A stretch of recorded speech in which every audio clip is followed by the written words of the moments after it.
तिलक चावला। आज बात होगी उस विषय की जिसको लेकर सियासी संग्राम छिड़ा है। वो संग्राम जो आज उत्तर प्रदेश के चुनावी शोर से सवाल गुम है। ये सवाल जो गुम है उसके पीछे एक दिलचस्प वजह है। आज उस चर्चा का जिक्र करने में आया हूं जिस चर्चा का जिक्र चुनाव में नहीं हो रहा। ना हिंदू है, ना मुसलमान है, ना ही हिजाब पर बवाल है। यह दरअसल कहानी है महंगाई की। कहीं आपको कोई महंगाई का शोर सुनाई देता है? वो भी तब जब पेट्रोल के दाम, हैरान हो जाएंगे आप, पेट्रोल के दाम स्थिर है, स्थिर। फिर भी आप कहेंगे महंगाई का मुद्दा आखिरकार चुनावी शोर से क्यों गुम है? इसके पीछे की वजह क्या है? साफ है, पेट्रोल डीजल के दाम 4 नवंबर 2021 से स्थिर है। कब से? 4 नवंबर 2021 से। लगभग 2.5 महीने हो गए पेट्रोल के डीजल के दाम स्थिर है, लगभग स्थिर, लगभग। लेकिन इस बात की क्या गारंटी कि 7 मार्च के बाद पेट्रोल के दाम नहीं बढ़ेंगे? मैं ये बात क्यों कह रहा हूं? अब जान के आपको हैरानी हो जाएगी कि 2.5 महीने से जो पेट्रोल के दाम स्थिर हैं, क्योंकि अंतर्राष्ट्रीय कीमतों पर बहुत कुछ निर्भर करता है। पिछले 50 दिनों से, कितने? 50 दिनों में $20, लगभग $20 कच्चा तेल महंगा हो गया। अब उसके बावजूद भी पेट्रोल और डीजल के दाम नहीं बढ़े। 7 साल के उच्चतम स्तर पर कच्चे तेल के दाम है। यानी 7 सालों में जितना कच्चे तेल के दाम नहीं हुए वो अब हो चुके हैं 7 साल के उच्चतम स्तर पर। कितने? कच्चे तेल के दाम लगभग $88, 88 से 89 प्रति बैरल पर पहुंच चुका है कच्चे तेल का दाम। और अंतर्राष्ट्रीय बाजार में कच्चा तेल जब करीब 89 रुपए प्रति डॉलर बैरल के हिसाब से हो, तब भी कच्चे तेल के दामों में आग लगी हो, मगर फिर भी पेट्रोल डीजल के दाम ना बढ़ रहे हो। संकेत क्या है? 2022 में कच्चे तेल के दामों में 10% से भी ज्यादा का उछाल आया। मैं नए साल का जिक्र कर रहा हूं, नए साल 2022 का मैं जिक्र कर रहा हूं, जब कच्चे तेल के दामों में 10% से भी ज्यादा का उछाल आया। अपने मेहमानों की तरफ रुख करूं तो ये आंकड़े इसलिए आपको बता रहा हूं क्योंकि यहां पर कहानी यहीं से शुरू होती है कि 7 मार्च जब नतीजा आएगा, मतलब वोट डाला जाएगा, और 8, 9 और 10 मार्च को रिजल्ट आएंगे, और फिर उसके बाद क्या गारंटी कि पेट्रोल डीजल के दाम नहीं बढ़ेंगे। बीते 4 हफ्ते से लगातार कच्चे तेलों के दाम बढ़ रहे हैं, वो भी तेजी से। 10 मार्च को 5 राज्यों के नतीजे आएंगे, और ऐसे में चुनावी नतीजे आने के बाद पेट्रोल डीजल की मार एक बार फिर से आप पर पड़ सकती है। यह हुई खबर। चुनावी शोर में यह खबर गुम है। पेट्रोल डीजल के दाम, महंगाई के सपोर्टर कहेंगे कि इससे क्या लेना देना, चाहे 100 रुपए महंगा पेट्रोल हो या फिर 200 रुपए, कोई फर्क नहीं पड़ता। लेकिन इसके साथ साथ कुछ और आंकड़ों का भी मैं आगे जिक्र करूंगा, और बात करूंगा पश्चिम बंगाल के चुनाव की, साथ ही बात होगी बिहार के चुनाव की भी। उसका आकलन भी मैं आपको बताऊंगा, दिलचस्प आंकड़ा है उसका भी। लेकिन उससे पहले सीधा रुख करूंगा अपने मेहमानों की तरफ। आज मेरे साथ जो मेहमान जुड़ रहे हैं उनसे आपका तारुफ करवा देता हूं। गुर्रेज शेख हमारे साथ जुड़ गए हैं, जो कि बीजेपी के युवा चेहरों में से एक हैं, तेज तरार प्रवक्ताओं में से एक हैं। गुर्रेज जी हमारे साथ जुड़ चुके हैं। साथ ही दीपचंद राठौर जी हमारे साथ जुड़ चुके हैं, जो कि कांग्रेस के नेता हैं, युवा चेहरे हैं। संजीव चौधरी जी हमारे साथ जुड़ चुके हैं, जो कि कांग्रेस के माफ करिए समाजवादी पार्टी के नेता हैं। और साथ ही हमारे साथ कुछ ही देर में जुड़ेंगे देश के जाने माने अर्थशास्त्रियों में से एक जिन्हें अर्थशास्त्र का ज्ञान है, राहुल लाल, जो इस कार्यक्रम का हिस्सा होंगे। लेकिन सबसे पहले गुर्रेश जी, अच्छे दिन आ गए। जब देश के ऊपर कोई आंख उठाने की कोशिश नहीं करे तो डेफिनेटली अच्छे दिन आ गए। जब देश की अर्थव्यवस्था दुनिया की सबसे तेज बढ़ती हुई अर्थव्यवस्था हो तो डेफिनेटली अच्छे दिन आ गए। जब हम यदि कीर्तिमान बना लें कोविड के समय कि हमारी महंगाई की दर जो है वो दूसरे देशों के मुकाबले बहुत कम है और फूड इन्फ्लेशन ऐतिहासिक रूप से लो है। आप फ्यूल की बात कर रहे हैं, मैं पेट के फ्यूल की भी बात करूंगा जिसको हम फूड कहते हैं। फूड इन्फ्लेशन ऐतिहासिक रूप से कम है, एवरेज 3.5% पर है, तो अच्छे दिन आ चुके हैं। और जब हमको आम घर के अंदर गैस का चूल्हा दिखता हो और पक्का मकान गरीब के पास दिखता हो तो डेफिनेटली अच्छे दिन आ जाते हैं। तो अच्छे दिन है भाई साहब। अच्छा सर, पेट्रोल के दाम क्या चल रहे हैं इस वक्त? यानी महंगाई तो कोई मुद्दा ही नहीं है। महंगाई हमेशा मुद्दा रहता है और रहता है रहेगा। कहां सर? वो मेरे देश की मीडिया बता रही है कोई हिजाब बहुत बड़ा मुद्दा बन गया देश को। हिंदू मुसलमान लड़ा दो, टकरा दो, गिरा दो, वो बहुत बड़ा मुद्दा है सर। ये कहां महंगाई के चक्कर में? लगता है आपको महंगाई कोई मुद्दा है? कितना बोरिंग टॉपिक है। ऐसा होता कि अभी हिजाब पर डिस्कशन हो रही थी, गुर्रेश शेख यहां से ललकार रहे होते, संजीव चौधरी वहां से ललकार रहे होते। ये तो बहुत बोरिंग विषय है महंगाई की, नहीं सर? देखिए, महंगाई एक ऐसा विषय है जो हर आदमी सोचता है और सोचने के बाद ही वोट देता है। यदि उसका एनुअल बजट अच्छा, महंगाई पर वोट डालता बजट, है? पब्लिक वोट डालती है महंगाई पर, लगता है आपको? मुझे तो लगता है लगता है। मुझे तो लगता है यदि आदमी की जेब में पैसा नहीं होता तकलीफ होती है उसको। और यही कारण है कि भारतीय जनता पार्टी की जब से सरकार है जो मासिक बजट था वो नहीं कर पाया। एक बात सही है कि इस किटी में हो सकता है कि पेट्रोल ज्यादा का उसको रेट 100 व्यय रुपए चल करना रहा है पड़ा ना? हो, लेकिन दूसरी किटी में उसे कम करना पड़ा है। गैस तो जो एक सिलेंडर का रेट एवरेज क्या चल रहा मेंटेन है होता गुर्रेश है जी? वो घर का बजट संतुलित रहा है। गुर्रेश जी, आप अपने घर पर गैस यूज करते होंगे, गैस सिलेंडर का क्या रेट है सर? आपके घर कितने का आता है? 1000 का आता है। 1000 का जी। पेट्रोल 100 के पार? हाँ, डीजल भी लगभग इतना ही है, 90 के आसपास। डीजल भी? अच्छा सर, वो रिफाइंड तेल का क्या भाव चल रहा है? कौन से वाले का? कौन से वाले का सर? जो यूज करते हो आप वही बता दीजिए मुझे। नहीं, मैं तो जो शुरू से करता हूँ वो थोड़ा कॉस्टली है। क्यों कॉस्टली है? क्योंकि ऑलिव का यूज करता हूँ मैं। अच्छा, महंगे वाला यूज करते हैं सर आप। कड़वा तेल की बात करोगे तो 220 के आसपास है। 220 अच्छा, 220 के आसपास। इतना गुस्से में क्यों बोल रहे हैं सर आप? 220 के आसपास है। मैं इसलिए पूछ रहा था, आप कह रहे थे ना महंगाई नहीं है, मैं नहीं, इसलिए लेकिन थोड़ी आटे सब्जियों दाल की भी भाव। हम बात करें। हाँ सर, अच्छा मुझे एक बात बताइए, और देश के लोगों को भी आप, क्योंकि थोड़ा बहुत अर्थशास्त्र का ज्ञान क्योंकि मुझे बहुत कम है, आंकड़ों में मैं बहुत कमजोर हूं। 7 मार्च के बाद पेट्रोल के दाम बढ़ेंगे या नहीं बढ़ेंगे? मतलब चलिए 10 मार्च लगा लिए सर, 10 मार्च के बाद पेट्रोल के देखिए, दाम बढ़ेंगे या नहीं बढ़ेंगे? हाँ, क्या लगता है आपको? आप 10 मार्च लगा लें, 15 मार्च लगा लें, लेकिन मैं आपको एक सिद्धांतिक बात बताता हूँ कि एक कैपिंग करी है भारत सरकार ने कि इन्फ्लेशन की दर 6% से ऊपर नहीं जाएगी। और 6% से ऊपर नहीं जाने के लिए जो कुछ भी करना होगा वो आरबीआई और भारत सरकार मिलकर करेगी और उसको सर मैंने 6% से पूछा, नीचे रखेगी। सर आपको क्या लगता है कि 10 तारीख के बाद, 10 मार्च के बाद जब चुनाव के नतीजे आएंगे, पेट्रोल के दाम बढ़ेंगे कि नहीं बढ़ेंगे? मैंने क्या बोला कि 6% से अधिक इन्फ्लेशन की दर हिंदुस्तान में हम नहीं जाने देंगे, जो कि 12%, 13%, 10% सर वो हुआ जो करती पेट्रोल थी 100 रुपए का डलवाता है, अर्थशास्त्री मनमोहन सिंह जो के 200 कालखंड रुपए में। का तेल खरीदता है खाने का, अब उसको क्या मालूम इन्फ्लेशन क्या होती है सर? मैंने सीधा पूछा कि 7 मार्च के बाद पेट्रोल के दाम बढ़ेंगे या नहीं बढ़ेंगे, सर इतना बता दीजिए। मुझे देखिए, अगर यूक्रेन की जंग वगैरह नहीं होती है तो चीजें संतुलित रहेगी। यूक्रेन की जंग? यदि देखिए जंग होती है यूक्रेन में, जो कि मुझे लगता है पर्सनली नहीं होगी, मुझे लगता है क्योंकि मैं अच्छा। जियोपॉलिटिक्स का स्टूडेंट हूं, मुझे लगता नहीं है नहीं, नहीं हमारे होगी। देश के लेकिन यदि प्रधानमंत्री होती है उस तो दिन क्योंकि रशिया जो है। संसद में संबोधित कर रहे थे, गुलरेज जी संसद में संबोधित कर रहे थे, वो बता रहे थे नेहरू जी का कोई भाषण था जो लाल किले से दिया था उन्होंने, तब बताया था कि कोरिया में जंग हो रही है और यहाँ पर दाम महंगे हो रहे हैं। आप वही वाली बात कर रहे हैं शायद।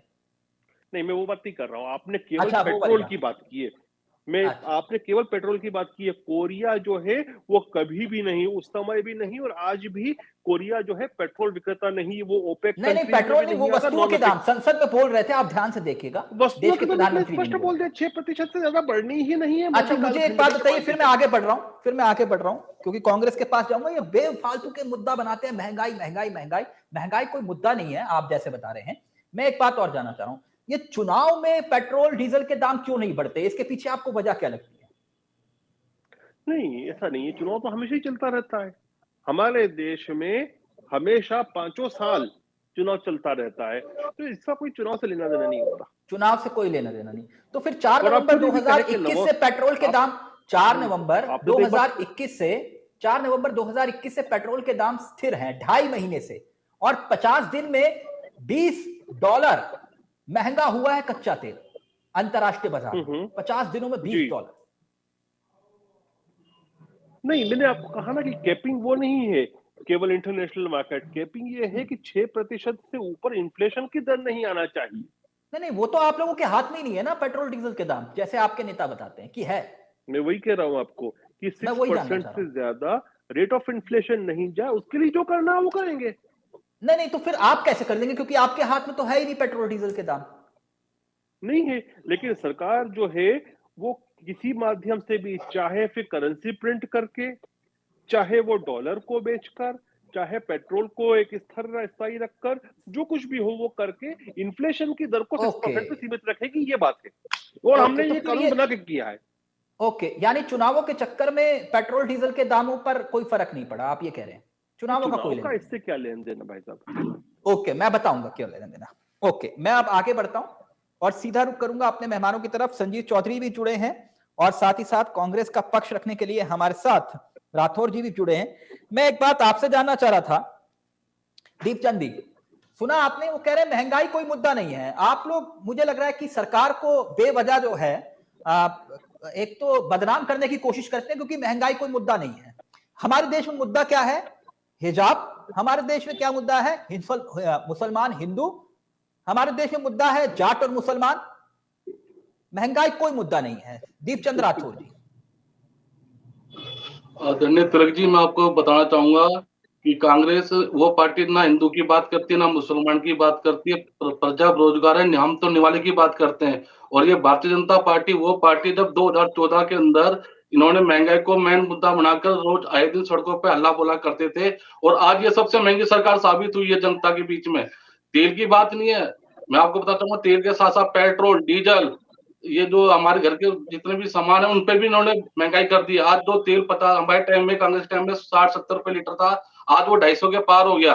कांग्रेस टाइम में 17 से 80, कभी पेट्रोल नहीं गया तो 100 के पार चला गया आजादी के बाद। इनसे पूछना चाहूंगा कि ये जो जितने भी वादे करते हैं भारतीय जनता पार्टी, ये सब जुमले होते हैं। मैं आपको एक 2 लाइन के माध्यम से बताना चाहूंगा, मोदी रीत सदा चली आई, वादे या झूठे, ये सबसे बड़ा सवाल है।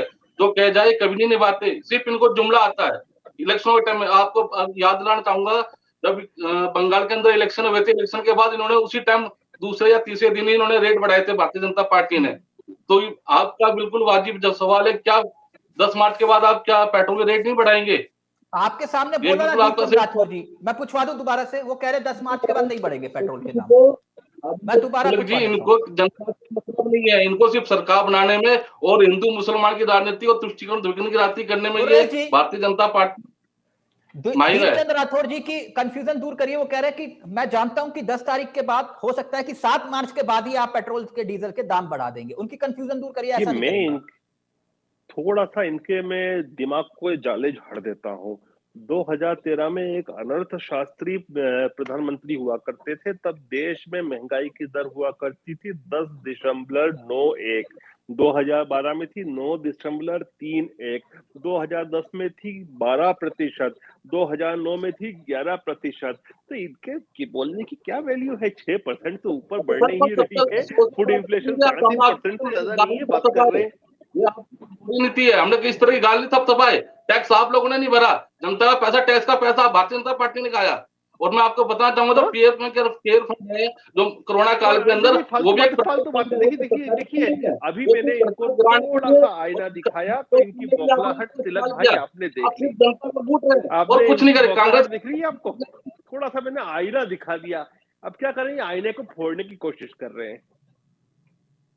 आईना तो अब आपको दिखा देंगे, 5 राज्यों में अब दिखा देंगे आईना आपको भी। जनता लोकतंत्र की यही पहचान है कि अगर किसी से कोई गलती है तो प्रचंड बहुमत से सरकार आएगी, उसके बाद आप भी बीजेपी में आओगे भाई साहब, थोड़े दिन को समझ चुकी है। आप भी बीजेपी में ज्यादा से बहुत सारे कांग्रेसी आते हैं, ज्यादा दिन नहीं चलती, आए दिन आपको 10 मार्च को रिजल्ट पता लग जाएगा। वो तो बहुत अच्छा आएगा, बहुत अच्छा आएगा रिजल्ट। संजीव चौधरी जी तो मतलब महंगाई मुद्दा ही नहीं है।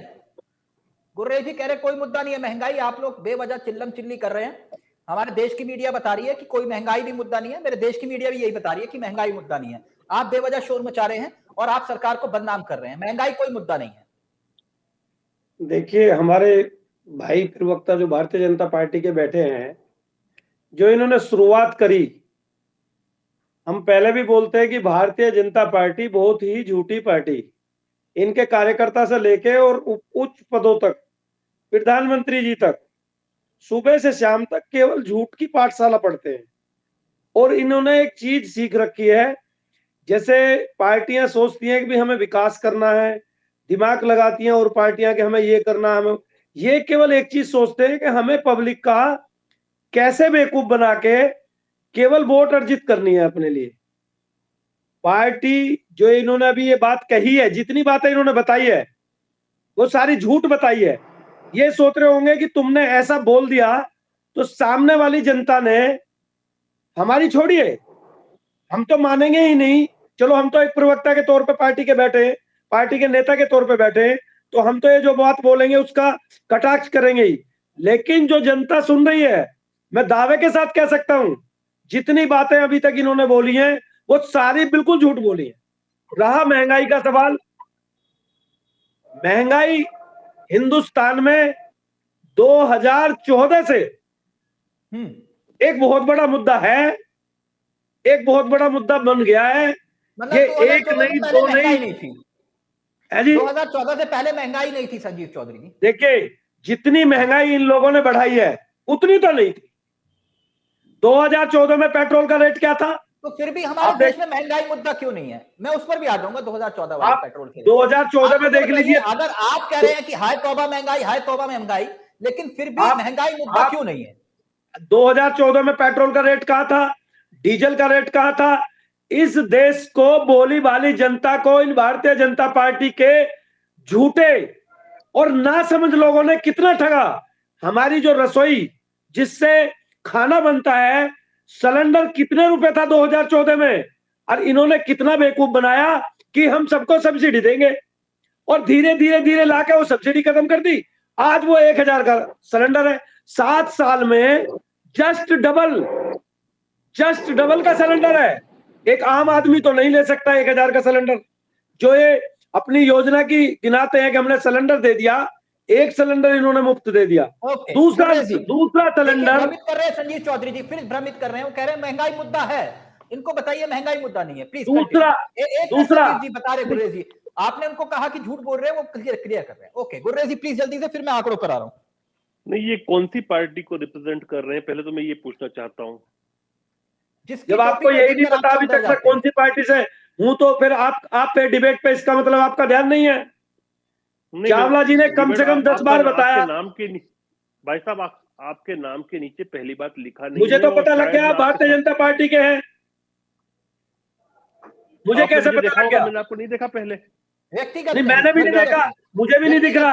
अच्छा ओके संजीव चौधरी जी, व्यक्तिगत नहीं, आप लाल टोपी पहन लीजिए तब उनको समझ में आ जाएगा। Please continue. हाँ, आप लाल टोपी पहन लीजिए, आप नल भी हाथ में ले लोगे तो समझ जाएंगे हम कौन सी पार्टी के हैं आप। कोई बात नहीं, कल से हम लाल टोपी पहने मिलेंगे आपको भाई साहब। अरे नल ही रख लो भाई साहब, अरे एक टोटी रख लो।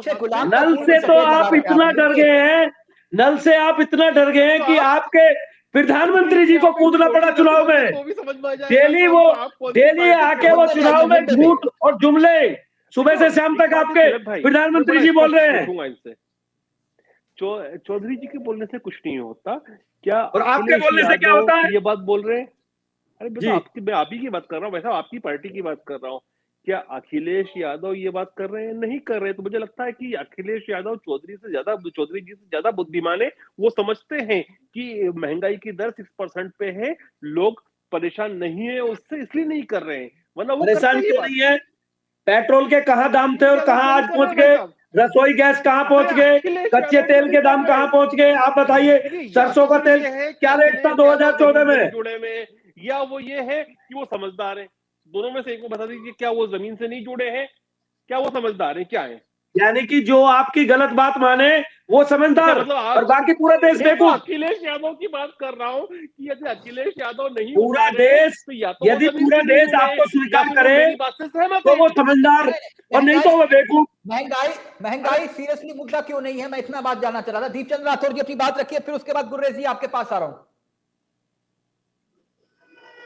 चावला साहब, अभी मेरे प्रवक्ता भाई कह रहे हैं इनको महंगाई नहीं दिख रही क्योंकि इनको तो जेब में पैसा आ रहा है और ये संख्या आदमी है। मैं आपको बताना चाहूंगा, अगर इस कोरोना काल के अंदर पूरे देश ने प्रदेश ने मार झेली है और किसी का फायदा हुआ है तो इसमें गरीब वर्ग और मध्य वर्ग मोदी सरकार की मार भी झेली है और महामारी के शिकार भी हुए हैं। और हम अमीर और गरीब की जो दूरी थी ना, इन्होंने इतनी ज्यादा कर दी है कि एक अमीर तो अमीर होता गया, गरीब गरीब होता चला गया। मैं आपको बताना आपको ये चाहूंगा आशंका क्यों है कि 10 मार्च के बाद जैसे ही नतीजे आएंगे या 7 मार्च के बाद जब वोटिंग खत्म हो चावला जाएगी साहब, तब ये पेट्रोल के रेट बढ़ा देंगे? आपको आशंका क्यों है ऐसी? पेट्रोल और डीजल के रेट कांग्रेस को बढ़ाए। सीटें कितनी आ रही है ये बता दीजिए। और प्रियंका वाड्रा अरे भाई, चुनाव के लिए लड़ रही। अरे मूल मुद्दे पे जीत रहे आओ हो ना, क्या? कांग्रेस का खाता खुल रहा है कि नहीं खुल रहा है यूपी में? आपकी सरकार जा रही है ना, आप ये देखो अपनी सरकार कांग्रेस बचाओ। का राठौड़ साहब खाता खुल रहा है कि नहीं खुल रहा? अगर कांग्रेस से का इतना डर नहीं होता ना, ट्विटर पे आपके प्रधानमंत्री और गृह मंत्री रो रो पीछे नहीं घूमते, एक ट्विटर से तो आप हिल जाती है भारतीय जनता पार्टी। है, लेकिन क्या है कि कांग्रेस ने इतनी चोट पहुंचाई है देश को कि वो भूले नहीं भुला रही। किसी के देखिए, किसी को आप चाकू मार दो, कांग्रेस और चाकू वाली बात चौधरी जी क्या समझेंगे आपसे? किसी को चाकू मार दो, वो चिल्ला क्यों रहा है? अरे भैया, दर्द हो रहा है उसको, इसलिए चिल्ला रहा है। इस देश को आपने इतने जख्म दिए, कांग्रेस के ऊपर। जबकि 80% लोग गरीबी रेखा के नीचे आ गया। इसका जवाब दीजिए आप। सरकार आपकी है, 7 साल में आप बैठे हो। आपने कहा था अभी बजट वित्त मंत्री अरे भाई साहब, थोड़ा सा मेरे भाई इतना बता दें। आपने कहा था 7 साल में 14 करोड़ नौकरी देंगे। प्रियंका रॉबर्ट वाड्रा मैडम जो है वो चुनाव लड़ रही के लिए। फिर एक बात तो बताएं, आज उन्नाव में एक दलित बच्ची जो थी वो फार्म हाउस पे मिली है पूर्व मंत्री समाजवादी पार्टी के। तो क्या प्रियंका रॉबर्ट वाड्रा जा रही है कि नहीं जा रही वहां पर? मुद्दे से भटका रहे हैं आप। एक मिनट गुर्रेज जी, मैं एक बात जानना चाह रहा हूं, मुद्दे पे आइए ना आंकड़ों के साथ। एक सेकंड चौधरी साहब आ रहा हूं। मैं एक बात जानना चाह रहा था कि आप मतलब देश की जनता को कह रहे हैं कि 10 मार्च के बाद से पेट्रोल डीजल के दाम नहीं बढ़ेंगे, आप निश्चिंत रहिए, जो बात आप समझा रहे हैं। लेकिन मैं एक थ्योरी आपसे समझना चाह रहा था गुर्रेज जी। बीते 4 हफ्तों से लगातार कच्चे तेल के दाम बढ़ रहे हैं। बीते 4 हफ्तों से लगातार कच्चे तेल के दाम बढ़ रहे हैं और 2022 का मैं जिक्र करूं, नए साल के अंदर कच्चे तेल के दाम 10% से भी ज्यादा उछाल हो चुके हैं। लेकिन फिर भी आप कह रहे हैं कि पेट्रोल डीजल के दाम नहीं बढ़ेंगे। अंतरराष्ट्रीय बाजार में कच्चा तेल जो है वो लगभग 89 रुपए, 89 रुपीज डॉलर प्रति बैरल के हिसाब से मिल रहा है। फिर भी आप कह रहे हैं कि नहीं मिले बढ़ेंगे पेट्रोल के दाम। इतना मतलब कॉन्फिडेंस कैसे है आप? मेरा कॉन्फिडेंस इसलिए है कि पहली बार हिंदुस्तान में किसी सरकार ने आरबीआई एक्ट में कुछ इंक्लूड किया है कि आपको इतनी महंगाई की दर इतने प्रतिशत पर रखनी, उसकी कैप करके रखनी है कि 6% महंगाई से क्या लेना देना? इससे महंगाई से क्या लेना देना? मैं इस पेट्रोल से डीजल से, क्योंकि आप ही के नेता ये बता रहे थे कि विकास के लिए पेट्रोल महंगा करना जरूरी है। आपके नेता बताते थे ना कि विकास करना है तो पेट्रोल महंगा करना जरूरी है। अभी क्या है कि चूंकि हम कोविड से थोड़ा सा निकले हैं, थर्ड वेव से थोड़ा सा बाहर आए हैं, तो इंडस्ट्री को और मार्केट को वापस रीबूस्ट करना है। उसके लिए जो भारत सरकार है वो इंफ्रास्ट्रक्चर में और दूसरी चीजों में ज्यादा पैसा डाल रही है, तो ताकि मार्केट में तरलता आए। मार्केट में जब लिक्विडिटी आती है तो उससे एक स्वाभाविक रूप से महंगाई बढ़ती है। तो महंगाई को रोकने के लिए डिमांड की थ्योरी मत समझाइए ना। मैं आपसे पूछ रहा हूं कि सिर्फ मुझे इतना बताइए कि आप कंट्रोल कैसे कर लेंगे, क्योंकि आपके हाथ में है नहीं पेट्रोल डीजल के दाम। पेट्रोल कच्चा तेल लगातार बढ़ रहा है और 20 दिन से लगातार बढ़ रहा है और $50 तक महंगा हो गया है। तो मैं ये जानना चाह रहा हूं कि आप कंट्रोल कैसे कर लेंगे? मैं तो कह रहा हूं ना कि भारत सरकार हर कुछ करेगी, चाहे उसको कुछ भी करना हो कि 6% से ज्यादा वो कैप जो है वो क्रॉस नहीं हो। और अभी वर्तमान में क्यों भाई साहब झूठ बोल रहे हो चैनल पे बैठ के आप? इन्फ्लेशन को मुझे बीच कंट्रोल में करने बोलना के पड़ रहा है बाद माफी के साथ मार्केट में चावला जी। लिक्विडिटी होना चाहिए, तो इसीलिए इस पे कैप लगा रखी है पेट्रोल डीजल पर भी। अच्छा, पेट्रोल डीजल पर कैप लग गई है, सुना आपने संजीव चौधरी जी? पेट्रोल तो डीजल यानी कि अब भाई महंगा नहीं साहब होगा, माफी के 100 साथ, क्योंकि चावला जी आप बहुत अनुशासित क्योंकि से चलाते लिक्विडिटी हो, भी मुझे होनी बीच है। में बोलते हुए बड़ी दिक्कत होती है। मैं बीच में बोलता नहीं हूँ आपकी डिबेट में, लेकिन इतना झूठ, इतना झूठ चौधरी साहब केवल नहीं एक वोट समझ रहे प्राप्त इसलिए करने बात के कर लिए। रहे हैं। मुझे लगता है अखिलेश यादव जो है चौधरी साहब से ज्यादा बुद्धिमान है। आप अखिलेश यादव जी का नाम लेके तो आपके प्रधानमंत्री जी, गृह मंत्री जी, तमाम मंत्री सो नहीं पा रहे, प्रधानमंत्री नींद आपके की भी हैं गोलियां ले रहे हैं वो इतना घबरा प्रधानमंत्री चुके हैं। आपके भी हैं, गृह मंत्री आपकी आपके भी गलती नहीं हैं। है गुरेज भाई, आपकी गलती नहीं है। प्रधानमंत्री आप हमें एक बात बताइए, चलिए आपने बोल दिया, आप एक बात बताइए, एक सुनिए सुनिए सुनिए सुनिए, एक बात बताइए, यूपी की जनता क्या करती सुनिए है, बोल दो आपकी, बड़े भाई, मैं बोल दो आप, चलिए चलिए मैं आपको बड़े भाई सुनिए, एक मिनट तो नरेंद्र सुनिए, मोदी आपके प्रधानमंत्री नहीं है, बोल दो आप। एक मिनट तो सुनिए, एक मिनट, अरे आपके अखिलेश यादव नहीं बोल सकते ये बात, आप क्या आप बोलोगे? एक मिनट तो सुनिए। अच्छा बात तो सुनिए, मुझे बोलने तो दीजिए। जो आपने शब्द कहा कि नरेंद्र मोदी जी हमारे प्रधानमंत्री नहीं है, पहली बात तो ये आपकी गलतफहमी पाड़ दूं, वो पूरे देश के प्रधानमंत्री हैं। आप क्यों बोल रहे हो कि आप अब बोलिए मत, तो बोल रहे हो सबके आप प्रधानमंत्री बोलिए है। मत, आप अरे क्यों मुझे बोल रहे हो बोलने कि दीजिए ना। आपके प्रधानमंत्री आपके गृह मंत्री, अब आप उल्टा जवाब देते रहोगे तो नहीं समझ में नहीं आएगी। ऊर्जा बचाइए, संकेत दे रहा हूं, संकेत दे रहा हूं, थोड़ी ऊर्जा बचाइए, संकेत दे रहा हूं। आप रुकिए, अपने उल्टे हाथ पर देखिए, एक तस्वीर और बन गई है। अभी रुकिए, मेरे मित्र भी आ गए हैं, राहुल लाल भी आ गए। संजीव चौधरी अपनी बात रखिए, फिर उसके बाद राहुल लाल आपके पास आ रहा हूं। देखिए मुझे गुरेज भाई, समझाया ना आपने, प्रधानमंत्री रेट उतना रेट, अभी सब रेट ले लूंगा मैं, रुकिए। गुरेज भाई मेरा निवेदन है, प्लीज बोलना मत जब तक मैं बोलूं, और ज्यादा नहीं बोलूंगा मैं। आपका आदेश। प्रधानमंत्री जी पूरे देश के होते हैं, बहुत संवैधानिक पद होता है, वो ऐसे कुर्ता फैला के और दो लड़के करके वोट नहीं मांगते पूरे देश के अंदर। पहले तो मैं आपको ये बता दूं, अब क्योंकि आज ये हमारा मुद्दा नहीं है, मुद्दा हमारा महंगाई का है। दूसरा मैं आपको ये बता दूं, जाति के नॉर्मल, आप बोलने तो दीजिए, अरे आप बीच में बोल पड़े, फिर बात रखने दीजिए। अभी लगातार मैं आंकड़ों के जरिए आपसे बात कर रहा था ना, आप बोल पड़े, आंकड़ों के जरिए उनको संजीव चौधरी, अभी चावला जी आपसे पूछेंगे, उनका जवाब दे देना। देखिए आपके गृह मंत्री, आपकी जो है मंत्री तमाम, अरे सबके भाई साहब, अभी आप बोल रहे हैं सबके हैं हिंदुस्तान। अच्छा वो अगर सबके हैं तो हम हमारे लिए वोट क्यों नहीं मांग रहे? वो चौधरी वो आपके लिए वोट क्यों मांग रहे? कराइए ना, यही तो दिक्कत है। प्रधानमंत्री देश के आप मुझे महंगाई पे बोलने दीजिए। चौधरी साहब मैं कह रहा हूँ आपके तमाम पिच तैयार किया, आप उस पिच पर जाकर खेलने लग गए लगातार। वही इस मैं महंगाई के मुद्दे पर चर्चा कर रहा हूं, आप आगे बीजेपी से लड़ने के लिए महंगाई पर रही है ना सर। वही स्मृति ईरानी जी, वही राजनाथ सिंह जी, वही गृह मंत्री जी सड़कों पे गैस के सिलेंडर के लिए, रसोई के सिलेंडर के लिए, तेल के लिए, डीजल के लिए, कच्चे तेल के लिए सड़कों पे धरने दे रहे थे। और वही पूर्व की सरकार को कितनी बुरी भली बोल रहे थे, जाम लगा रहे थे, आग लगवा रहे थे सड़कों पे, उपद्रव कर रहे थे। यही वो लोग हैं। आज वो सड़कों पे क्यों नहीं आ रहे? आज वो बोलते भी नहीं है, क्यों नहीं बयान देते? महंगाई कहां पहुंच गई? जस्ट डबल महंगाई। 7 साल के अंदर कोई भी चीज ले लीजिए, जस्ट डबल हो गई। मैंने आपके सामने सारे आंकड़े पूछे ना, बताए उन्होंने गुरुदेव जी ने। अब 1 मिनट, अब मैं राहुल लाल जी को आमंत्रित कर रहा हूं। राहुल लाल, बहुत बहुत स्वागत है आपका। मैं उम्मीद करता हूं कि आज बिल्कुल डिफरेंट मूड में जो है आप इस डिबेट के लिए शामिल किए गए हैं, क्योंकि आज पूरे देश में चर्चा है हिजाब, हिंदू मुसलमान, जाट मुसलमान, लड़ा दो, टकरा दो, भिड़ा दो। लेकिन मेरी एक अलग चिंता है।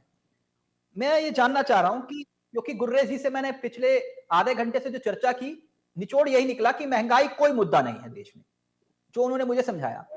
लेकिन मैं एक श्योरिटी चाह रहा था, गुर्रेज जी ने पूरी तरह से वो श्योरिटी नहीं दी, कि मैं ये चाह रहा था राहुल लाल जी कि 7 मार्च के बाद से पेट्रोल डीजल के दाम नहीं बढ़ेंगे। लेकिन वो कह रहे हैं कि नहीं, हो सकता है, नहीं ऐसा नहीं होगा। तो अर्थशास्त्र के नजरिए से मुझे समझाइए कि चुनाव में आखिरकार पेट्रोल के दाम क्यों नहीं बढ़ते हैं, क्यों स्थिर हो जाते हैं। यह बात मैं इसलिए कह रहा हूं कि 4 नवंबर 2021 के बाद से पेट्रोल के दाम स्थिर हैं, यानी कि 2.5 महीने हो गए पेट्रोल के दाम नहीं बढ़े। ये कौन सी थ्योरी है कि 50 दिनों में $20 कच्चा तेल महंगा हो गया लेकिन फिर भी पेट्रोल डीजल के दाम नहीं बढ़े? देखिए, जरूर हम लोग ये चीज कहते हैं कि भाई पेट्रोल कंपनियां दाम तय करती हैं। अगर आप अभी तो आप देख रहे हैं कि नवंबर से मूल्य में वृद्धि नहीं हुई है। उसके पहले जब पश्चिम बंगाल के चुनाव थे तब भी देख लीजिए, जैसे ही आखिरी चरण के चुनाव तक उसमें तक वृद्धि नहीं हुई थी और आखिरी चरण के चुनाव हुए उसके बाद से फिर लगातार जो है कि डीजल और पेट्रोल के मूल्य में वृद्धि हो रही थी। और कितने बार तो मैंने आपके साथ डिबेट कर लिए। तो स्पष्ट है कि देखिए, सरकारें दावा जितना भी कर लें कि वो कंपनियां स्वतंत्र है, वो अपने ढंग से निर्णय करती हैं, अंतर्राष्ट्रीय बाजार तय करता है, राष्ट्रीय बाजार तय करता है, ये कहने की चीजें। अभी चूंकि 7 मार्च तक बिल्कुल चुनाव का मामला है, तो एक तरह से वो कंपनियां अभी दाम नहीं बढ़ा रही हैं। 7 मार्च के बाद तो हम लोग एक तरह से अप्रत्याशित महंगाई का सामना करेंगे और ये बिल्कुल आंखों के सामने वाली चीज है। देखिए, गुलरेज शेख है, थोड़े अर्थव्यवस्था को, वो अर्थव्यवस्था के बारीकियों को समझते हैं, भले मन में वो समझते हैं, बाहर बोलते नहीं है वो। हम लोग हमेशा देखिए महंगाई को जब देखते हैं तो 2 तरह से देखते हैं, तो थोक महंगाई दर और एक खुदरा महंगाई दर। हम पहली बार लंबे समय से ये प्रक्रम हम लोग देख रहे हैं कि थोक महंगाई दर खुदरा महंगाई दर से लगातार ज्यादा बना हुआ है। वो थोड़ा मोड़ा ज्यादा नहीं बना हुआ है, वो डबल डिजिट में 13-14% के आसपास, 13.5-14.5% के बीच में वो घूम टहल रहा है। और इसके कारण क्या है? इसके कारण है वही फ्यूल के दाम, डीजल पेट्रोल के दाम। और देखिए, डीजल पेट्रोल एक ऐसा चीज है कि उसने पूरा समीकरण बिगाड़ दिया है। और आपको यह ध्यान होना चाहिए कि डीजल पेट्रोल के मूल्यों में वृद्धि के द्वारा इस सरकार ने अब तक 24 लाख करोड़ के आसपास आमदनी कर ली है, जिसमें डीजल पेट्रोल के दाम, पेट्रोल के मूल्य निगेटिव चल रहे थे 2020 में। उसमें भी एक तरह से भारत में जो है कि उसका कोई राहत यहाँ के उपभोक्ताओं को नहीं मिला। तो राहुल, मैं और दर्शकों को यह समझाइए, क्योंकि बहुत करीब से आप आंकड़ों को भी समझते हैं, जानते हैं और शास्त्र को भी समझते हैं।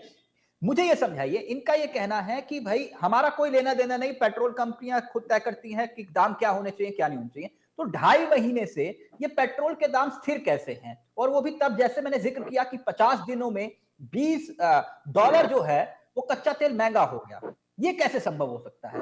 आज जो है वो 88 रुपए प्रति बैरल के हिसाब से है, वो पार कर गया है। नहीं, देखिए, ये तो अब सरकार लगातार, मैंने पहले कहा कि सरकार दावा करती है कि वो कंपनियां स्वतंत्र होकर निर्णय करती हैं, लेकिन जब भी हम लोगों ने देखा है कि कोई चुनाव के मामले आते हैं तो अचानक से मूल्य में वृद्धि रुक जाती है। तो स्पष्ट है कि वो तेल कंपनियां कब तेल के दाम घटाने हैं, बढ़ाने हैं, वो चुनाव से कोई लेना देना नहीं है। बिल्कुल चुनाव से लेना देना। उदाहरण देखेंगे तो दिख जाएगा आपको। मैं तो कह रहा हूं, पुराना उदाहरण देखने की जरूरत ही नहीं है। पश्चिम बंगाल का आखिरी चरण के चुनाव संपन्न और अगले दिन से दाम के मूल्यों में जो वृद्धि शुरू हुई वो लगातार हो ही रही थी। मुझे भी याद है और आपको भी याद होगा कि उस समय भी जब डीजल पेट्रोल के दाम बढ़ रहे थे तो हम लोगों ने दर्जनों बार इसी मुद्दे पर, चूंकि आप महंगाई के मामले पर लगातार आप डिबेट का हिस्सा बनाते हैं, उस समय भी मैं उस डिबेट का हिस्सा रहा हूं मैं। तो इसलिए यह दावा सैद्धांतिक तौर पर जरूर कहा जा रहा है, लेकिन इसका वास्तविकता से दूर दूर तक कोई संबंध नहीं दिखता। चुनाव आते ही दाम के मूल्य रुक जाते हैं। जवाब दीजिए, जो मेरे को आप गणित समझा रहे थे, अर्थशास्त्र समझा रहे थे, और जो देश के पूर्व प्रधानमंत्री को अर्थशास्त्री और पता नहीं क्या आपने बोला, अनर्थशास्त्री, कुछ ऐसे बोला आपने। I am right? तो आप समझाइए, अब आपके सामने अर्थशास्त्री आया, जरा वो गणित समझाइए जरा राहुल लाल को, जो आप मुझे समझा रहे थे। तिलक भाई, अच्छा हुआ राहुल जी आ गए, क्योंकि ये थोड़ा समझते हैं अर्थव्यवस्था को। हाँ, मेरे को तो नहीं आती सच समझ। नहीं, आपको आती है, लेकिन बाकी आपने समाजवादी पार्टी को भी बिठाया ना, प्रॉब्लम ये है। अच्छा, तो मतलब Samajwadi party, okay, Samajwadi party से दिक्कत है आपको। उनको महंगाई समझ में नहीं आती। ओके, उनको हिंदू मुसलमान समझ में आता है। प्लीज कंटिन्यू, पर्सनल नहीं। राहुल भाई, एक बात आप मानेंगे कि हमारी सरकार ने जो खुदरा की आप जो बात कर रहे हैं इन्फ्लेशन की, वो ऐतिहासिक रूप से कम रखा है या नहीं? 6% की जो एक कैपिंग की है, वो बाकायदा आरबीआई को इस चीज का निर्देश दिया है, कानून बना के उस चीज को लाए हैं कि RBI will do everything and anything, जो कुछ भी करना होगा वो करेगा, लेकिन जो इन्फ्लेशन की दर है वो 6% से ज्यादा नहीं बढ़ना चाहिए, और वैसा हो भी रहा है। यदि आप एवरेज में फूड इन्फ्लेशन को उठा के देखें, जिसको मैं कहता हूं कि वो पेट का ईंधन होता है, वो पेट का ईंधन, इन्फ्लेशन की रेट उसकी 3.5% एवरेज में आई है, जो हिस्टोरिकली लो है। जब कोविड में आप ये देखिए कि यूनाइटेड स्टेट्स में दुनिया अपने उनके इतिहास की 4 दशक की सबसे ज्यादा खतरनाक महंगाई चल रही है। यही स्थिति जो है यूरोपियन यूनियन की है। ये खुद यूएन के आंकड़े कह रहे हैं कि दुनिया भर में इन्फ्लेशन की दर 30% हुई है, वहां पर भारत 6% पर है। तो ये इस चीज का श्रेय नरेंद्र मोदी जी की सरकार को मिलेगा कि नहीं मिलेगा, आप ही ओके, जवाब दीजिए राहुल लाल प्लीज। हाँ, मैं जवाब दे रहा हूँ। देखिए आपके पास भी देखिए अगर मैं कहूं कि आरबीआई ने जो सरकार को निर्देश दिए हैं, क्योंकि मैं आरबीआई के लगातार जब repo rate, reverse repo rate को मूल्यों में क्या परिवर्तन किया जाए ना किया जाए, जब उसकी नीतिगत दरों को तय करने के लिए उसकी बैठक हो रही है, तो उन्होंने एक तरह से माना है कि 5% से ज्यादा का उनके तरफ से जो कैप दिया गया। देखिए आप जो कैप बता रहे हैं 6% का, ये तो वित्त मंत्री निर्मला सीतारमण कह रही है, लेकिन आरबीआई का मानना है कि 5% के दर को क्रॉस नहीं करना चाहिए। और हम लोग लगातार देख रहे हैं कि वो 5% का दर हमेशा क्रॉस करता हुआ दिख रहा है। अब रही बात कि भाई अंतर्राष्ट्रीय स्थितियां क्या है और उसको लेके क्या चीजें बन रही हैं। देखिए मैं तो अभी 2018-19 से मैं देख रहा हूं कि उसी समय से, जब से आर्थिक मंदी की स्थिति भारतीय बाजारों में हम लोग देख रहे थे, तभी से केंद्र सरकार लगातार अंतर्राष्ट्रीय स्थितियों की, उसी समय कोरोना काल से पहले ही दुहाई दे रही थी कि भाई हमारे यहाँ पे स्थिति इसलिए गड़बड़ है, बेरोजगारी अगर 45 वर्षों का रिकॉर्ड तोड़ रही है तो अंतर्राष्ट्रीय स्थिति जिम्मेवार है उसके लिए। कौन जिम्मेवार है? तो उसके लिए चीन और अमेरिका का जो है ट्रेड वार जिम्मेवार है। जबकि उसी समय हम लोगों ने देखा कि कई देश ऐसे थे कि छोड़ दीजिए दूसरे देशों को, बांग्लादेश देश की स्थिति देखते थे कि उन लोगों ने अपने आप को उस स्थिति में भी किस तरह से सर्वाइव किया और उसका भी लाभ लिया।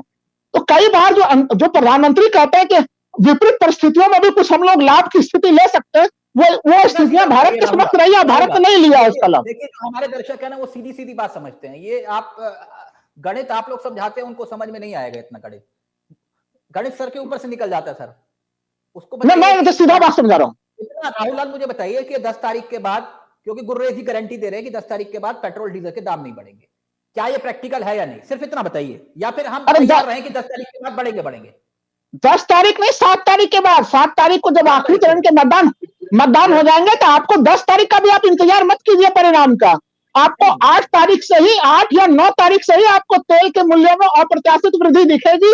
और ये मैं एकदम, आप नोट कर लीजिए, दावे के साथ 100% कह रहा हूं, क्योंकि देखिए आप अंतर्राष्ट्रीय मूल्य कहां जा चुके हैं और लगातार बढ़ रहा है, वो उसके और बढ़ने की ज्यादा संकट है। यूक्रेन संकट चल रहा है, तमाम और मामले चल रहे हैं, तो अंतर्राष्ट्रीय मूल्यों में लगातार वृद्धि हो रही है। चुनावों को देख के सरकार ने जबरन ब्रेक लगाया हुआ है अभी इसके ऊपर, तो महंगाई बड़ी ऊपर स्तर पर आने वाली। दीपचंद राठौर जी आप अपनी बात रखिए, और फिर संजीव जी आप अपनी बात रखिए। मैं इसलिए चिल्पू नहीं चाह रहा था, मैं समझना चाह रहा था कि अर्थशास्त्र के नजरिए से क्या समझ में आता है। ये कह रहे हैं भैया एक अर्थशास्त्री, जिन्हें आप कह रहे थे कि अनर्थशास्त्री, अब राहुल लाल समझा रहे कि भैया बढ़ेगा।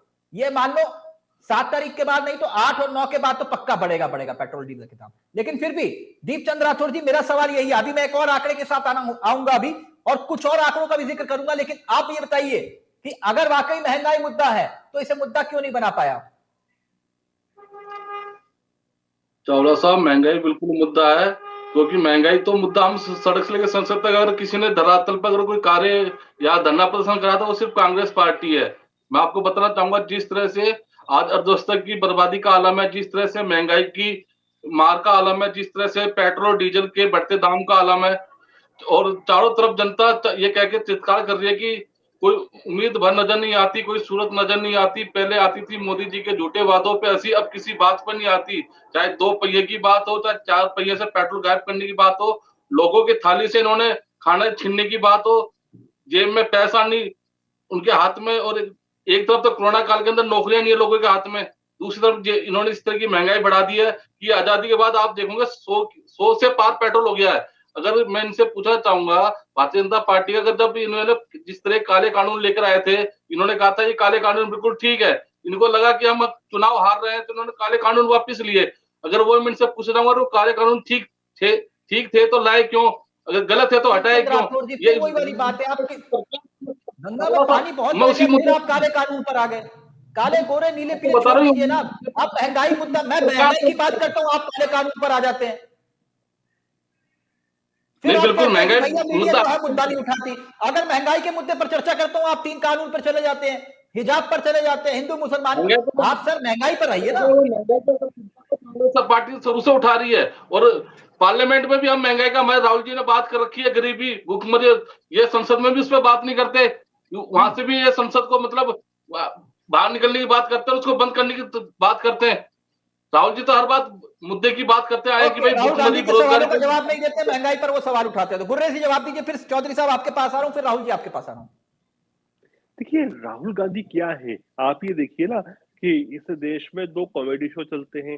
एक टीवी पे चलता है कॉमेडी नाइट पे कपिल शर्मा, और दूसरा चलता है मोबाइल फोन पर राहुल गांधी को, जिसको सुनना हो। तो राहुल गांधी को कोई भी आप अपनी मर्यादा में रहकर बात करिएगा, कोई भी सीरियसली नहीं लेता ना सर। मैं आपको स्पष्ट बोल रहा हूँ, अगर मैंने अभी देखो देखिए क्या होता है, सच्चाई जब बोलते हैं तो मिर्ची कैसी लगती है।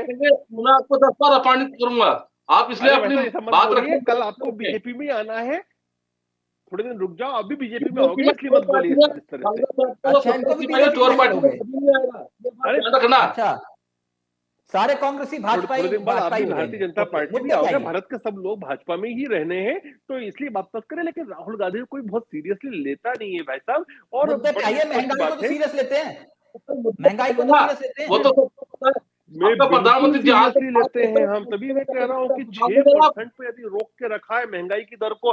देखिए कांग्रेस के प्रवक्ता सब तरफ की बात कर रहे हैं, ये नहीं बोल पा रहे हैं कि 2013 में 11% की क्यों महंगाई की दर हुआ करती थी आपके जमाने में, 2012 में 10% क्यों थी, 2010 में 11 क्यों थी, 2009 में 11% क्यों थी, जो आप 6% कर रहे हो। आप ये भी तो बताइए ना, आप ये भी तो बताइए, जनता आपको जूते मारती है बार बार चुनाव में। जूते तो आपको आपकी पता लग जाएगा जनता आपको किस तरह मारेगी। वो कहता है राजा अहंकार सबसे बेकार होता है, वो अहंकार आपके अंदर चढ़ चुका है भारतीय जनता पार्टी में। और लोग आप एक आंकड़ा बताते हैं, आप ये भी बताइए ना, 1 मिनट रुकिए, अगर मैं गलत हूं उसको करेक्ट कर देंगे राहुल लाल। मैं एक बात जानना चाह रहा था कि मनमोहन सरकार का आप जिक्र कर रहे थे, 2014 का आंकड़ा देख रहा था, पेट्रोल के दाम 71 रुपए 50 पैसे 52 पैसे। कितने? 2014 में पेट्रोल के दाम 71 रुपए 52 पैसे। बिल्कुल बिल्कुल। अब कई राज्यों में 100 के पार। नहीं तो क्या आप जो अपना एनुअल या फिर महीने का जो बजट बनाते हैं केवल पेट्रोल ही यूज करते हैं? आप खाना पीना भी करते हैं, आपके बच्चे की शिक्षा भी करते हैं, आप बिजली का बिल भी भरते हैं, सब मिलाकर ही तो इन्फ्लेशन की दर बनती है। केवल एक ही चीज नहीं होती है ना। ऑफ इन्फ्लेशन क्या क्या होते हैं? डिमांड फुल इन्फ्लेशन होता है, इन्फ्लेशन होता है, हाइपर इन्फ्लेशन होता है, पुश इन्फ्लेशन होता है, बेस इन्फ्लेशन होता है और इम्पोर्टेड इन्फ्लेशन होता है। ये जो 6 तरीके का इन्फ्लेशन है, इसमें इम्पोर्टेड 2014 से पहले ये वाला इन्फ्लेशन क्यों नहीं समझाते थे? बाकी 2014 से पहले आप 2014 से पहले ये वाला इन्फ्लेशन क्यों नहीं समझाते थे कि बहुत हुई महंगाई की मार, पेट्रोल डीजल इतने पार उतने पार, बहुत हुई महंगाई की मार, अब आएगी मोदी सरकार, तब आप ये बात क्यों कहते थे? महंगाई की दर अगर 11% थी तो मैं इसका जवाब देना चाहूंगा। हमने किया, हम 6% लाए ना उसको, उसके बाद आपके पास 4-4.5% भी रखा उसको। ओके, आप समझ गए संजीव चौधरी जी, वो ये समझा रहे हैं कि भैया महंगाई काबू में है, सब कुछ काबू में है, इसलिए आप लोगों के लिए महंगाई मुद्दा नहीं है और ना देश के लिए। फिर राहुल लाल आपके पास इसलिए अखिलेश यादव में नहीं बोल रहे, समझते हैं वो काबू में। देखिए चावला जी, मुझे नहीं, मैंने भाई साहब थोड़ा चुप रहिए, आप बोल लिए, हमें बोल रहे। मैं अखिलेश यादव ने जयंत चौधरी की बात करता हूँ, यूपी के दोनों छोरों की, तो दोनों नहीं बोल रहे। आपसे तो ज्यादा अकल मंद है, एक सिडनी में। अरे तो बोलने तो दो, आप हमें आप ही बोलते रहोगे पूरे चैनल पे बैठ के। अरे मैं तो आप क्यों नहीं बोलने दे रहे हो? मैं कह रहा हूँ कि आपसे नहीं, आप तारीफ मत कीजिए, आप महंगाई को कम कीजिए, तारीफ मत कीजिए। देखिए चावला जी, इनके पास कोई भी जवाब नहीं है, हमारे भाई साहब बैठे हुए हैं, कोई जवाब नहीं है। ये केवल बदतमीजी भरे शब्द यूज कर सकते हैं, राहुल गांधी की खिजियां उड़ा सकते हैं। जिस देश में, मैं तारीफ नहीं कर रहा, न मैं कांग्रेस का वोटर हूं, मैं समाजवादी पार्टी का कट्टर सिपाही हूं, लेकिन जिस आदमी ने, जिसके परिवार ने अपना पूरा परिवार देश के लिए खो दिया हो, उस आदमी के लिए ये इस तरीके की भाषा का यूज करें, तो सबसे बड़ी तो हमारे देश की दुर्भाग्य यह है कि देश हमारे गलत हाथों में जा रहा है। रही बात महंगाई की, आदमी बोलोगे तो रही बात महंगाई की, महंगाई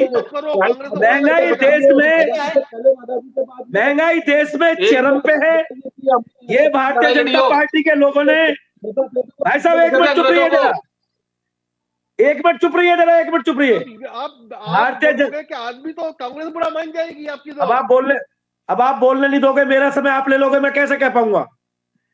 भारतीय जनता पार्टी के लोगों ने इस देश, महंगाई इसलिए बढ़ी है कि भारतीय जनता पार्टी के लोगों ने, भारतीय जनता पार्टी के नेताओं ने पैसा लूट के अपने पार्टी फंड में जमा कर लिया है। आज इनसे पूछिए, इनकी पार्टी का फंड 2014 में कितना था और आज की डेट में इतनी इनकी पार्टी का फंड कहां है, वो पैसा कहां से आया? वो हमारा पैसा है। हम जो गरीब लोग हैं हमारे देश के, वो उस पैसे को निचोड़ के इन्होंने जो धनाढ्य लोगों को, कुछ चंद लोगों को ठेके दे दिए हैं, उनसे पैसा वसूल करके अपनी पार्टी को तमाम मजबूत कर लिया और इस देश को नंगा कर दिया, इस देश को गरीब कर दिया, इस देश को। और मैं तो कहता हूं भारतीय जनता पार्टी वालों, तुम्हें ये देश माफ नहीं करेगा, इसकी 7 पीढ़ी माफ नहीं करेंगी, क्योंकि तुमने देश में भूखमरी पैदा कर दी। तुम इस देश को बेचना चाहते हो, डसना चाहते हो, तुम जहरीले हो। चावला जी, मैं कहता हूं तुम जहरीले लोग हो। राहुल लाल अपनी बात जहरीले लोग हो तुम। कुछ आंकड़ों पर, मैं बहुत देर से वेट कर रहा हूँ, कुछ चावला जी देखिए, उस पर आता हूँ। देखिए मैं बिल्कुल सामान्य जनता के समझने के रूप में मैं कुछ समझा रहा हूं। मैं कि देखिए, मैं मान लीजिए कि बाहर से मैं सब्जी बाजार गया, वहां से मैं गोभी खरीद के लाया, लेकिन अब आप देखिए यहाँ पे गुलरेज सेठ जी कह रहे हैं कि डीजल पेट्रोल ही महंगाई नहीं होती। कैसे वो प्रभाव डालता है? वो जब खेत से आया मार्केट तक और फिर मार्केट से हमारे पास तक, उसमें बार बार उसमें ट्रांसपोर्टेशन हुआ, उसमें बढ़ता रह गया। और आपने दूसरा जो है कि आपने गैस, जब मैं उसको चूल्हे पे पकाऊंगा उसमें सरसों तेल की जरूरत पड़ेगी, वो हमें 200 रुपया प्रति लीटर प्राप्त होगा। जब हम उसमें उसको रसोई पे पकाएंगे, रसोई गैस पे, वो सिलेंडर इतना महंगा पड़ा हुआ है। तो आप सोच के देखिए कि जब मैं उस गोभी या आलू के सब्जी को बना के खाना खाने जा रहा हूं मैं, तो मेरे पेट तक पहुंचते वो कितना महंगा हो जा रहा है। तो इसलिए उसका प्रभाव है। आप उसको अगर डायरेक्टली ना देखें तो इनडायरेक्टली प्रभाव पड़ता है। नंबर 1 चीज। नंबर 2 चीज की देखिए, मैं तो आपके चैनल के माध्यम से सरकार को सुझाव भी दूंगा कि डीजल पेट्रोल के दाम, भले अंतरराष्ट्रीय स्थितियां ऐसी हैं, इसमें भी आप कंट्रोल कर सकते हैं। हम लोगों का जो सबसे पुराना पारंपरिक मित्र था ईरान, वो हमें अंतरराष्ट्रीय मूल्य से कम 25% दर पे, सस्ता दर पे जो है कि हमें डीजल पेट्रोल मुहैया कराता था। वो इंडियन वाटर सिस्टम को भी वो स्वीकार करता था। हम लोग क्यों बात है, भारत सरकार की नीति रही है कि हम लोग एक तरह से संयुक्त राष्ट्र संघ के प्रतिबंधों को ही मानते हैं, बाकी किसी के भी प्रतिबंध को नहीं मानते हैं। 2019 में हमें अभी भी याद है, 2019 में उस समय जो है कि स्वर्गीय सुषमा स्वराज जो विदेश मंत्री थी, उनका बयान था कि भारत सरकार अभी भी अपने उस पुराने नीति पे कायम है। तो अगर हम लोग उस अमेरिका के दबाव में ना झुक के ईरान से अगर हम लोग तेल लेते हैं, वो एशियाई प्रीमियम चार्ज भी नहीं लगाता है। वो देखिए, जो दूसरे देश हैं ओपेक के कंट्री, वो एशियाई प्रीमियम चार्ज भी लगाते हैं, उससे भी हमारी जो है कि चीजें महंगी हो जाती है। आज हम लोग, चावला साहब जो तेल खरीद रहे हैं, हम लोगों ने काफी बड़ा जो है कि अमेरिका से तेल ले रहे हैं, उसकी क्वालिटी भी सही नहीं है और वो दाम में भी काफी महंगा पड़ता है, ट्रांसपोर्टेशन में भी वो महंगा पड़ता है। तो ये कुछ ऐसे चीज, विकास के लिए महंगा पेट्रोल खरीदना भी तो बहुत जरूरी है ना, कि नहीं? तो भाई जो बीजेपी नेता कहते हैं कि विकास के लिए महंगा पेट्रोल खरीदना बहुत जरूरी है, देश से देश का विकास होता है। देखिए चावला साहब, 2 चीज समझना पड़ेगा। जब हम लोग 13-14 से या 11-12 उस समय से तुलना करें और अभी की स्थिति में, देखिए जब परचेजिंग पावर कैपेसिटी लोगों की घटी हुई है, लोग, आपका बेरोजगारी का दर काफी ज्यादा है इस समय, वैसे स्थिति में ऊपर से जब महंगाई होती है, तो इस महंगाई का इफेक्ट कई गुना, बहुत भयावह इसका इम्पैक्ट होता है इसका। तो ये चीज समझना पड़ेगा कि आप किस परिस्थिति में ये महंगाई है। देखिए अभी लोग अगर रोजगार में भी हैं, तो रोजगार में भी आपकी कैसी स्थिति है? हम लोग जान रहे हैं कि जो लोग रोजगार में है, वो या तो अपने पहले के वेतन के 50% पे काम कर रहे हैं या 25% वेतन पे काम कर रहे हैं। अगर वो उसके लिए तैयार नहीं हो रहा, तो लोग कंपनी उनको बाहर फेंक दे रही है उनको। तो आपके पॉकेट में पैसा नहीं और ऊपर से महंगाई, तो इसलिए इसके लिए आपको अलग नीतियां बनानी पड़ेंगी। आपको अर्थनीति और विदेश नीति इसके हिसाब से आपको तैयार करनी चाहिए। ओके, अब मैं कुछ महत्वपूर्ण बिंदु पर, क्योंकि मैं इंतजार कर रहा था कुछ आंकड़ों के आने का, लेकिन फिर भी मैं कुछ आंकड़े जिसका जिक्र करना बहुत जरूरी हो गया है और मैं समझना चाहूंगा, क्योंकि आपने कहा कि गुर्रेज जी, सबने सुना, आपने कहा कि चुनाव से कोई लेना देना नहीं है, चुनाव से पेट्रोल डीजल के दाम बढ़ने का कोई लेना देना नहीं है, ये तो आप लोगों के हाथ में भी नहीं है। इसलिए 2.5 महीने से पेट्रोल डीजल के दाम नहीं बढ़े, लेकिन राहुल लाल कह रहे हैं कि लिख लीजिए कि 8, 9 या 10 तारीख के बाद से पेट्रोल डीजल के दाम बढ़ेंगे। अब मेरा एक सवाल खड़ा होता है, सवाल यहां पर ये कि जब बंगाल के चुनाव थे, पश्चिम बंगाल के चुनाव 2021 में आचार संहिता से पहले 15 दिनों में 11 बार पेट्रोल के दाम बढ़े। 2021 में आचार संहिता से पहले पेट्रोल डीजल के दाम 15 दिनों में 11 बार बढ़े। चुनाव के 36 दिन के दौरान 4 बार दाम घटे। नतीजे आने के बाद 15 दिनों में 8 बार दाम बढ़ गए। यह भी इत्तेफाक था? नहीं, इत्तेफाक नहीं था। देखिए, उस समय ये था कि आचार संहिता से पहले जो इंटरनेशनल हाइक हुआ था और उस समय हम कोविड से धीरे धीरे निकल रहे थे, तो उस हिसाब से अर्थव्यवस्था को देखते हुए उसमें वृद्धि हुई थी। लेकिन जब चुनाव के समय की बात तो आज भी तो पेट्रोल, आज भी तो आप कच्चा तेल महंगा खरीद रहे हैं, फिर भी कैसे? मैं आ रहा हूँ। ये थ्योरी वहां लागू नहीं होती। मैं आ रहा हूँ भाई साहब, उस पर भी आ रहा हूँ, मैं उस पर आ रहा हूँ। और उसके बाद क्या हुआ था कि जब चुनाव के समय इंटरनेशनल मार्केट में क्रूड गिरा था तो उसके दाम कम कर दिए गए थे। लेकिन उसके जस्ट बाद ये हुआ था कि मार्केट में रेट भी बढ़ रहा था, लेकिन ऑलमोस्ट लॉकडाउन वाली स्थिति बन गई थी। तो उस समय तो इसलिए नतीजे आने के बाद 15 दिनों में आपने 8 बार दाम बढ़ा दिए में चला था। अभी इसलिए है कि हम थर्ड वेव से इसलिए चुनाव, हमको मार्केट में लिक्विडिटी भी रखना है और इन्फ्लेशन को भी कंट्रोल में। चावला साहब, 8 बार में से पहला दाम जो है आखिरी, चावला साहब 8 बार जो दाम बढ़े थे बंगाल के चुनाव के बाद, वो पहला नतीजे आने से पहले ही बढ़ गए थे। नतीजे 3 मई को आने थे, उसके पहले ही चुनाव आखिरी चरण का खत्म हुआ। प्रथम दाम प्राइस हाइक प्रथम हम लोग देख लिए थे। 15 दिनों में 8 बार बढ़ दिए। ओके, ये भी इत्तेफाक था। अच्छा, मेरे एक और थ्योरी दूं, एक और देखिए कितना दिलचस्प है ना। बिहार चुनाव 9 सितंबर 2020। मेरे को आप लोगों की तरह सर गणित बहुत कमजोर है मेरा। 9 सितंबर 2020 दिल्ली में 82 रुपए 8 पैसे प्रति लीटर दाम पेट्रोल का। आचार संहिता लागू होने से पहले 6 बार दाम कम हुए। 25 सितंबर से 10 नवंबर तक पेट्रोल के दाम स्थिर रहे। यह भी इत्तेफाक था। नहीं, आप देखिए, चुनाव की बात करोगे ना तो हिंदुस्तान में हर समय साल भर और 5 साल चुनाव चलते रहते हैं, तो दोनों के बीच में कोई लिंकेज होता ही नहीं है। लिंकेज एक ही चीज को आप कर सकते हैं कि 6% महंगाई की दर को कैप लगा के रखना है हमको। 1 घंटे से समझा रहे हैं ना, वो 6% सर, अभी 6% जो 100 रुपए पेट्रोल खरीद रहा है उसको 6% नहीं समझ में आ रहा। थोक महंगाई दोस्तों, गुलरेज साहब आप हमेशा खुदरा महंगाई दर की बात कर रहे हैं। थोक महंगाई दर का बिल्कुल महंगाई से कोई मतलब, उसका कोई रिश्ता नाता कुछ भी नहीं मानते आप। एक और खुशखबरी दूं, देखिए गुलरेज जी एक और खुशखबरी दूं। अखबार की सुर्खियां पढ़ के सुनाऊं? मुझे दिख नहीं रहा। मैं पढ़ के सुना देता हूं। झटका, बेकाबू हो रहा खाद्य तेल, इस साल कीमतों में रिकॉर्ड तेजी। पेट्रोल डीजल की मैं बात कर रहा हूं, यहां तो खाद्य तेल रिकॉर्ड तेजी। अब क्या रिकॉर्ड तेजी? खाद्य तेल की बढ़ रही कीमतों से महंगाई को थामने के प्रयास को खतरा। क्या खतरा? सफेद सरसों 2021 में 149 रुपए और अब 199 रुपए। वृद्धि कितनी हुई? 33.5%।